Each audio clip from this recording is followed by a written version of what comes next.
I am Brian Corbridge, and this is my presentation over Lab 6, magnetic molasses. As a quick intro, the purpose of this lab was to investigate the magnetic induction of eddy currents by dropping a magnet down a roll of tinfoil. It took our magnet 1.2 seconds to drop through the tube in real life and 1.91 seconds in our simulation. So that's pretty accurate, pretty consistent. So it seems to me that we did everything right for the most part. So here are some of the fundamental theorems that we used. For starters, we have the Biot-Savart law. Um, this was used to calculate the magnetic field from a constant current, and you can see that right here. B being magnetic field. Yeah. And then we also use Faraday's law, which allows us to calculate the electromotive force right here. And not pictured, but we did also include Newton's second and third laws of kinematics. Force equals mass times acceleration, and um, energy cannot be created or destroyed, only altered. Uh, yeah, so that was used to calculate the the magnet falling down.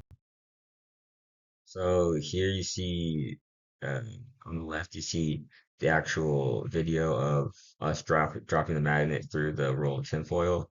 Um, and that was done during lab time. And then on the right, you can see our coded simulation of it.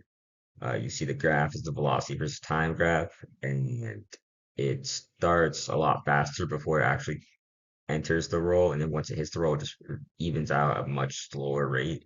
Uh, well, I apologize. It starts out at zero because it starts without moving, obviously, and then once you drop it, it speeds up a little bit, and then it slows down a lot once the magnetic field can affect its time of travel. Here's some of my flow script. I only included pictures of what was changed, at least changed significantly from the starting code. Um, here was used to calculate the dipole B. Um, this was used to calculate the magnetic field of the bar magnet. Uh, this was used to calculate uh, the flux. Uh, and then yeah, magnetic force. Uh, the net force was a sum of the gravitational force and magnetic force. And the gravitational force is just negative mass times uh, Fg in the negative y direction.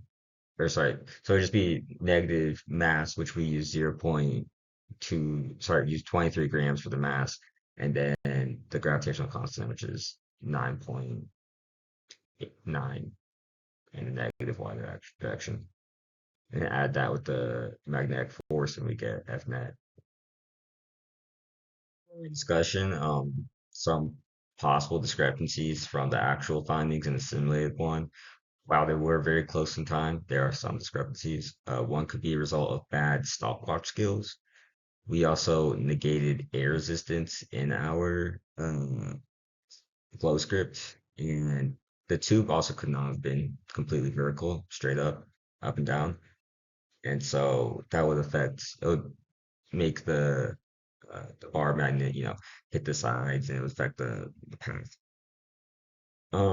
What if the resistivity of the conductor were reduced as close as possible to zero? How would the dynamics of the following magnet change? If this were the case, then the induced current would be much greater, creating a magnetic force that could be strong enough to prevent the magnet from falling altogether.